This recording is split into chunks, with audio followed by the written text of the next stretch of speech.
लगातार 4-5 दिन से चल रहा है, तो ये सारी चीजें डिस्कस हुई होंगी, लेकिन जहाँ तक अब मुझे पहुँचना है, अपने पॉइंट तक वहाँ तक पहुँचने के लिए मुझे इस रास्ते से जाना होगा, तो हो सकता है रिपीटेशन हो, ये पर साइड में हम वो ग्रीन थोड़ा-थोड़ा वाला उस दिख पे रहा है चर्चा क्या? करते हुए जाएँगे। बिलीफ और कस्टम्स के नाम पर, फिर बहुत बड़ी कास्ट के नाम पर, जो कि बहुत मेजर हमारे देश में बहुत मेजर पॉइंट है, जिसको लेकर के डिस्क्रिमिनेशन और तरह-तरह की चीजें आपको सामने देखने मिलती है। रिलीजन के नाम पर, लैंग्वेज के नाम पर, क्लोथिंग के नाम पर, ऑटोनॉमी के नाम पर। फिर एक और जो वीमेन से जुड़ा हुआ बहुत इम्पोर्टेंट टॉपिक है, डाउरी सिस्टम भी एक तरह से इनइक्वालिटी का एक रिफ्लेक्शन है।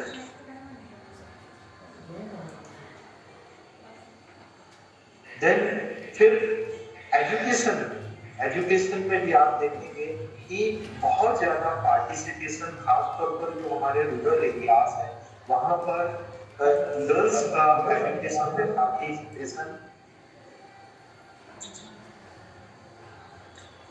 मैडम कुछ साउंड आ रहा है पीछे से।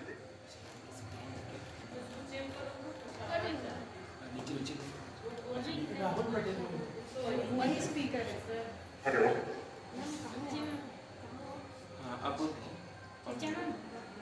हेलो। हाँ ये सर। सर वो एक्चुअली कुछ लोग बीच में कनेक्ट हो कुछ रहे हैं साउंड आया ना, था। तो हाँ ये सर वो कुछ लोग बीच में कनेक्ट हो रहे हैं ना, तो तुरंत जो कनेक्ट हो रहे हैं उसकी वॉइस है। जी जी। Okay sir. वो तो जो खासतौर पर रूरल एरियाज है वहां आप देखेंगे गर्ल्स का पार्टिसिपेशन एजुकेशन में है, या उनकी एजुकेशन में जैसे जैसे क्लास बढ़ती है, या जैसे जैसे वो हायर क्लास की तरफ या हायर कॉलेज स्टडीज की तरफ बढ़ते हैं, वैसे वैसे उनका जो ऑन आउट है या उनका ड्रॉप आउट जो है वो बहुत ज्यादा देखने मिलता है। देश में बहुत सारे मामलों में लीगल प्रोटेक्शन तो है, लेकिन कुछ एक ऐसे मामले हैं जहां पर लीगल प्रोटेक्शन नहीं है, और जिसके कारण भी हमें इनइक्वालिटी का जो कंसेप्ट है वो हमारे देश में देखने मिलता है। इसके बाद जो एक हमारे देश में जो माइंड सेट है लोगों का, हम उसको ऐसा तो नहीं कह रहे हैं कि वो माइंड सेट, क्योंकि वो माइंड सेट का अपना एक आधार है, और वो इसमें बहुत बारी मुझे लगता है कि किसी पर्सन की पर्टिकुलर गलती नहीं होती है, लेकिन जो हम कस्टम्स बनाते हैं, जो हम ट्रेडिशन बनाते हैं, उसमें वो चीजें छुपी होती हैं, और वो रिफ्लेक्ट होती है इनइक्वालिटी के फॉर्म में, जो उनको भी कहीं ना कहीं रिफॉर्म करने की जरूरत है। पुअर मेडिकल केयर भी हमारा एक बहुत बड़ा कारण है। इसके बाद पॉलिटिकल रिप्रेजेंटेशन, अभी लगातार आप देख रहे हैं पिछले 25 सालों में लगातार रिप्रेजेंटेशन को बढ़ाने की कोशिश हो रही है, लेकिन रिप्रेजेंटेशन बढ़ाने के बावजूद भी कहीं ना कहीं उसके उस पॉलिसी में जो कमियां हैं, या उस पॉलिसी को लेकर के बहुत सारे जो उसके नेगेटिव और पॉजिटिव पॉइंट्स है, उनको कहीं ना कहीं फिर से रिव्यू करने की जरूरत है, जिसमें एक्चुअल वुमेन का पॉलिटिकल रिप्रेजेंटेशन बढ़ाया जा सके।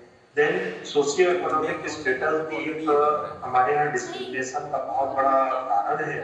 और ये जो बिंदु है जिसको हम जेंडर इंक्लूजन कह रहे हैं, या हम इक्वालिटी को दूर करने के लिए शब्द का प्रयोग कर रहे हैं, ये केवल मेन विमेन या बाइनरी तक सीमित नहीं होना चाहिए। जैसे एलजीबीटीक्यू प्लस जो कम्युनिटी है, जिसमें लेस्बियन है, गे है, बाइसेक्सुअल है, ट्रांसजेंडर सेक्सुअल है, और क्वीर जो कम्युनिटी है, उन तक भी इसको हमें एड्रेस करना होगा, तब जाकर के हम जेंडर इंक्लूजन और इक्वालिटी के जो हमारा जो मोटो है उसको हम हासिल कर पाएंगे। और हम सभी जानते हैं कि जो हमारी पैट्रियार्की है वो कहीं ना कहीं हमारी जो ब्रिंगिंग हुई है इसके बीच में बहुत सारी कमियां हैं जिसके कारण कि हमारा जो बिहेवियर है वो उस तरह से रिफ्लेक्ट होता है। और यही कारण है कि इसके जो एडवर्स इफेक्ट है, इनइक्वालिटी के एडवर्स इफेक्ट आपको फिर कन्या भ्रूण भ्रूण हत्या के रूप में या फिर इम्बैलेंस सेक्स रेशियो के रूप में ये देखने में मिलते हैं। बहुत बड़ी मेंटल हेल्थ के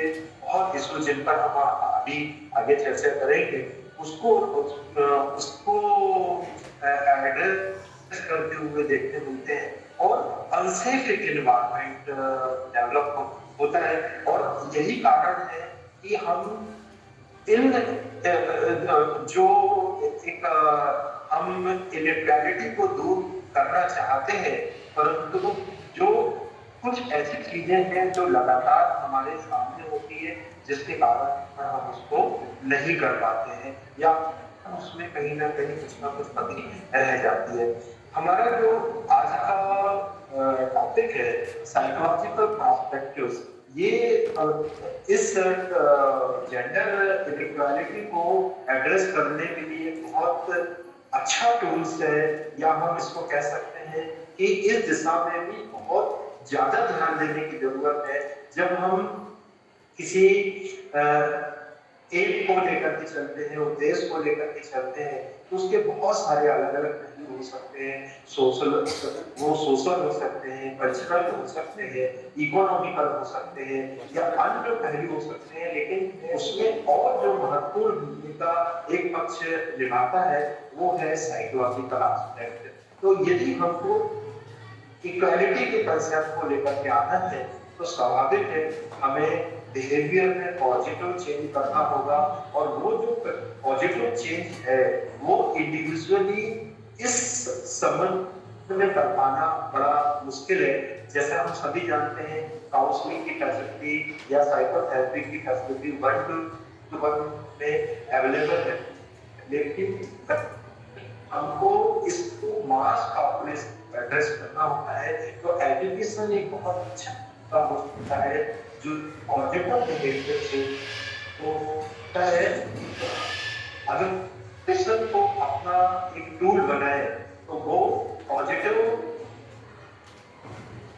वो एक पॉजिटिव चेंज ला सकता बिहेवियर में। हम लोगों को एजुकेट कर सकते हैं कि उसको उन्हें किस तरह से सोसाइटी में बिहेव करना चाहिए, किस तरह से जो दूसरे जेंडर के लोग हैं उनसे सॉरी जस्ट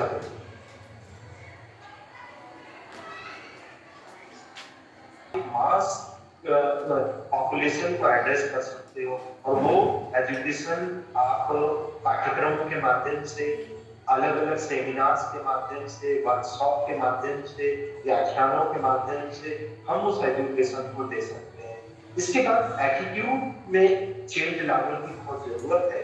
और वो एटीट्यूड चेंज जब तक नहीं होगा, दोनों मुझे लगता है कि दोनों जो कैटेगरी है मेल फीमेल की, उनके एटीट्यूड को चेंज करने की जरूरत है।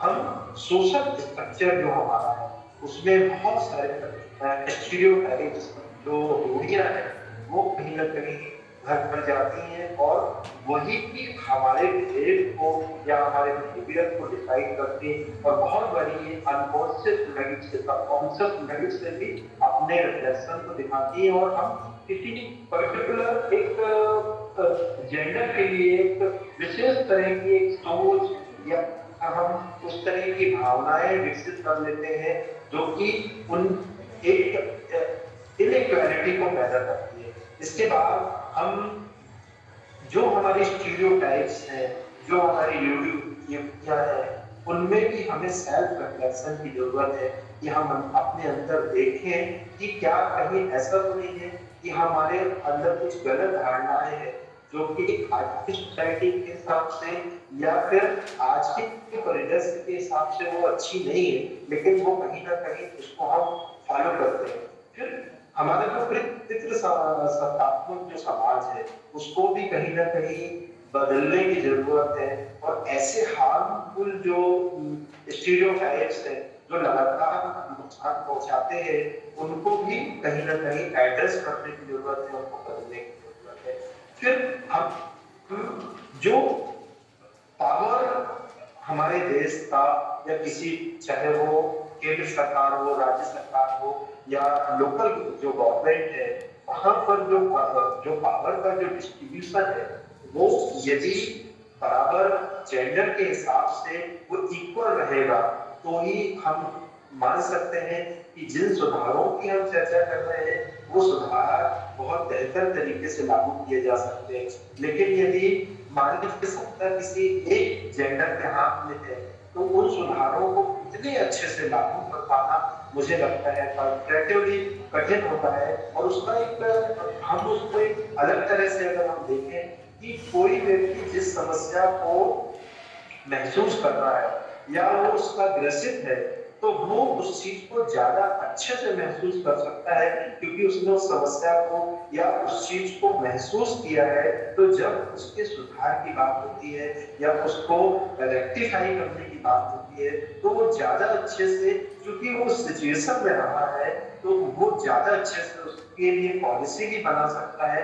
उसके एजुकेशन में क्या क्या प्रॉब्लम्स हैं, क्या दूसरे पहलू हो सकते हैं, उन पर वो ज्यादा अच्छे से एड्रेस भी कर सकते हैं। तो कहीं ना कहीं एक टोटल रिफॉर्म करने की जरूरत है, ट्रांसफॉर्म करने की जरूरत है, जहां पर इक्वल राइट्स की बात होनी चाहिए, इक्वल अपॉर्चुनिटी की बात होनी चाहिए, एम्पावरमेंट की बात होनी चाहिए और हमारा जो पूरा जो इन्वायरमेंट है वो कहीं ना कहीं एक जेंडर फ्री इन्वायरमेंट होना चाहिए जहां पर लोग जेंडर बायस ना रहे और जेंडर बायस लोग ना रहे। उसके सेंसिटाइजेशन प्रोग्राम्स को का भी अपना एक महत्व है जो एड्रेस करे लोगों के साथ जो साइकोलॉजिकल एक एस्पेक्ट है उसको, सोशल एस्पेक्ट को, उनके कॉग्निटिव डेवलपमेंट को और खासतौर पर जो एक कॉग्निटिव फ्रेमवर्क लोगों के माइंड में बना होता है जो कहीं ना कहीं अर्ली चाइल्डहुड से होता है। आप देखेंगे कि परिवारों में जब जो बहुत छोटे बच्चों का जो डेवलपमेंट है वो बहुत सारी चीजों को फॉलो करके, इमिटेट करके या ट्रायल एंड एरर के माध्यम से वो चीजों को सीखते हैं और जो वो देखते हैं सामने, जिस तरह के परिवार का माहौल होता है, जिस तरह की उनकी सोसाइटी का, पास पड़ोस का जो माहौल होता है, स्कूल का माहौल होता है, उस तरह से उनकी ब्रिंगिंग होती है। और यदि वो घरों में इस तरह का कोई डिस्क्रिमिनेशन देखते हैं जहां पर कि विमेन को एक अलग तरह का उनके साथ व्यवहार किया जाता है या कोई ऐसी चीज बार बार घटित होती है जो कि उनकी सेल्फ एस्टीम को या उनके एक ऑरा को बहुत अच्छी तरह से या बहुत अच्छी छवि के रूप में सामने नहीं लाती है, तो ऐसे समय पर जो बच्चे हैं वो सारी चीजें देख करके सीख रहे होते हैं। और आप एजुकेशन के माध्यम से, वर्कशॉप के माध्यम से, तमाम जितने हमारे पास टूल्स हैं उनके माध्यम से आप प्रयास कर सकते हैं चीजों को बदलने का। लेकिन जो जिस व्यक्ति की ब्रिंगिंग जिस माहौल में हुई होती है उसका जितना ज्यादा इम्पैक्ट उसके ऊपर होता है उतना इम्पैक्ट किसी चीज का नहीं होता। क्यों? क्योंकि उसने उस माहौल को जिया है, उस माहौल में वो लगातार इतने सालों तक रहा है। उसके एक कोमल मन पर, क्योंकि जो बचपन की अवस्था होती है वो एकदम बड़ी सॉफ्ट होती है, बिल्कुल उस तरह से जो कहावत हम हमेशा कहते हैं कि एक जो कुम्हार है वो मिट्टी के घड़े को उसी तरह से आकार दे देता है जैसा वो चाहता है। तो वो जिस समय उनकी सोच समझ, उनका जो उनकी जो संज्ञानात्मक पक्ष जो सेवक ले रहा होता है उस समय पर अगर उनको एक तरह से एजुकेट किया जाए, उनको उनके सामने बहुत सारे मॉडल प्रस्तुत किए जाए जो कि इक्वालिटी को बढ़ावा देते हैं ना कि इनइक्वालिटी को बढ़ावा दें। ऐसे मॉडल अगर उनके सामने पेश किया जाए, ऐसा बिहेवियर उनके सामने पेश किया जाए तो स्वाभाविक है कि उनकी ब्रिंगिंग उस माहौल से होकर के आएगी। तो मुझे लगता है कि हमें सेंसिटाइजेशन करने की या हमें वर्कशॉप करने की उतनी जरूरत नहीं होगी क्योंकि उनका जो माहौल है उस तरह का है जहां इक्वालिटी को प्रमोट किया जाता है या फिर उस उस समय से वो ज्यादा परिचित नहीं है, क्योंकि उस समय तक वो एक जो जेंडर डिफरेंस है या डिस्क्रिमिनेशन है वो लगभग लगभग समाप्त होता दिखता है। हमें एक दूसरे का, चाहे वो कोई मैन हो या विमेन हो, हमें एक दूसरे को समझना बहुत जरूरी है। इसको हम एक तरह से एम्पैथी कह सकते हैं। हम कि एक्चुअल में जब तक बहुत बड़ी आप देखिए कि हम हमारे हमारी जो सोसाइटी है, हम लगातार सब जगह पढ़ते हैं, देखते हैं कि जो सकारात्मक जो समाज है, इसमें कहीं ना कहीं मैन जो है या जो पुरुष वर्ग है वो कहीं ना कहीं डोमिनेट कंडीशन में बहुत बड़ी दिखाई देता है। लेकिन बहुत सारे ऐसे समाज हैं या बहुत सारी ऐसी जनजातियां हैं या बहुत छोटे छोटे तबके हैं जहां पर जो महिला वर्ग का प्रभुत्व ज्यादा है, और वहां की की जब हम स्टडी करते हैं तो हम ये पाते हैं कि जेंडर अपने आप में ऐसी स्पीच लिखते हैं। वो जो प्राकृतिक डिफरेंस है वो केवल वो स्ट्रक्चर है। यदि हम उसको विचारात्मक रूप से देखें या साइकोलॉजिकल रूप से देखें तो ऐसा कोई बहुत डिफरेंस नहीं होता। तो हमें महिलाओं को पुरुषों को समझने की आवश्यकता हो, पुरुषों को महिलाओं को समझने की जो आवश्यकता है वो भी बहुत एक जरूरी चीज है। और यदि हम एक तरह से जो इंटरपर्सनल जो समझ है, अगर हम इसको डेवलप करेंगे तो जो इक्वालिटी का कंसेप्ट है वो धीरे धीरे बाहर निकल करके आएगा। बहुत सारे स्टीरियोटाइप्स हैं हमारे कि जो पुरुष वर्ग है उसको रोना नहीं चाहिए, क्योंकि ऐसा माना जाता है कि पुरुष कहीं ना कहीं शारीरिक रूप से, मानसिक रूप से वो थोड़े से ज्यादा स्ट्रॉन्ग होते हैं बजाय में। वो जल्दी किसी बात पे रोते नहीं है, जल्दी किसी बात पे एकदम घबराते नहीं है। लेकिन ये केवल एक मिथक है, ऐसा कहीं भी नहीं है। हम साइकोलॉजिकली सब एक जैसे होते हैं, ये बात अलग है। ये जो डिफरेंस हमको देखने में मिलता है ये कहीं ना कहीं हमारे सोशलाइजेशन का या जो हमारी सोशल नॉर्म्स है, जिस तरह से वो इस्टेब्लिश है, उसके कारण देखने में मिलता है। अदरवाइज कोई डिफरेंस नहीं है। यदि दोनों जेंडर के लोगों को समान अगर सोसाइटी में अगर एक इक्वल जहां पर बैलेंस सोसाइटी है वहां पर अगर दोनों की ब्रिगेड हो तो मुझे लगता है कि बहुत ज्यादा उनके इमोशंस में, बहुत ज्यादा उनकी क्वालिटीज में, पोटेंशियल में बहुत अंतर कहीं देखने मिलता है। तो ये जो डिफरेंस है इसको भी कहीं ना कहीं दूर करने की जरूरत है। हम इनइक्वालिटी को मेंटल हेल्थ के लिए बहुत घातक मानते हैं कि आप ये समझिए कि कोई भी एक वर्ग अगर वो किसी तरह के डिस्क्रिमिनेशन को बर्दाश्त कर रहा है या उसके साथ किसी भी तरह का डिस्क्रिमिनेशन हो रहा है, वो चाहे मेल हो चाहे फीमेल हो, स्वाभाविक है ये जो डिस्क्रिमिनेशन है या ये जो भेदभाव है उसमें एक तरह का स्ट्रेस डेवलप करता है, नेगेटिव टेंडेंसी डेवलप करता है, और जिसका जो रिजल्ट है वो चिंता के रूप में, एंजाइटी के रूप में, डिप्रेशन के रूप में और लो सेल्फ एस्टीम के रूप में देखने मिलता है। और ये कहीं ना कहीं ये वो बिंदु है, anxiety, depression, low self esteem, जो किसी व्यक्ति को मानसिक रूप से बीमार बनाने के लिए काफी है। यदि आपके परिवार में आप सभी ने देखा होगा कि यदि मान लीजिए कभी कोई ऐसी कंडीशन आती है जहां पर हमें ये महसूस होता है कि हमारे साथ भेदभाव हो रहा है या ये लोग हमारे साथ भेदभाव कर रहे हैं, तो स्वाभाविक है कि हमारे मन में एक स्ट्रेस या एक फ्रस्ट्रेशन या डिप्रेशन की भावना आती है, और वो कहीं कहीं से भी वो हमारी मेंटल हेल्थ के लिए अच्छी नहीं होती है।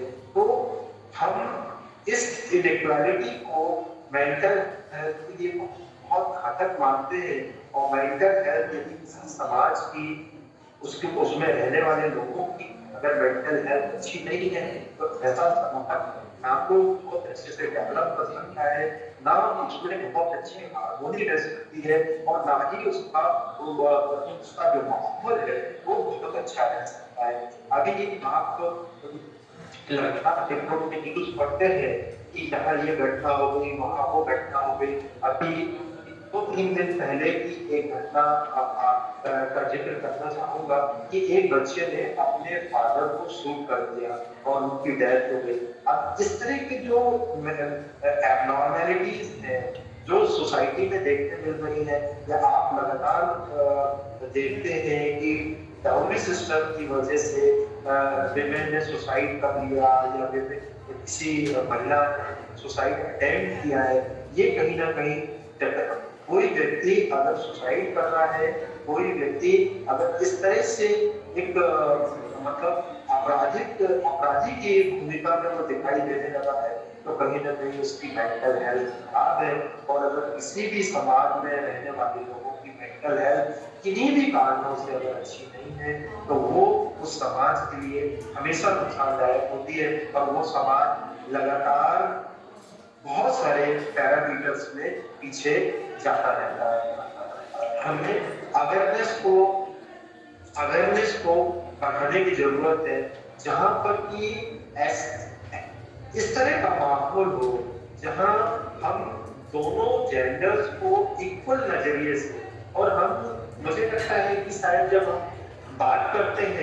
हम जब बात करते हैं दोनों जेंडरों की, तो हम बोलने में तो चर्चा जरूर करते हैं कि दोनों जेंडर समान है, लेकिन जब हम व्यवहारिक तौर पर देखते हैं अपने परिवारों में, हम स्कूल्स में, कॉलेज में, सोसाइटी में, या पब्लिक प्लेस पर, तो बहुत बारी जेंडर का एक जो डिफरेंस है वो देखने मिलता है। वो दोनों तरह से हो सकता है, बहुत बारी वो पॉजिटिव भी हो सकता है और बहुत बारी वो नेगेटिव भी हो सकता है। लेकिन मुझे लगता है चाहे वो पॉजिटिव डिस्क्रिमिनेशन हो या नेगेटिव डिस्क्रिमिनेशन है, वो दोनों तरह का डिस्क्रिमिनेशन जब तक दूर नहीं होता तब तक वो चीज बैलेंस नहीं होती।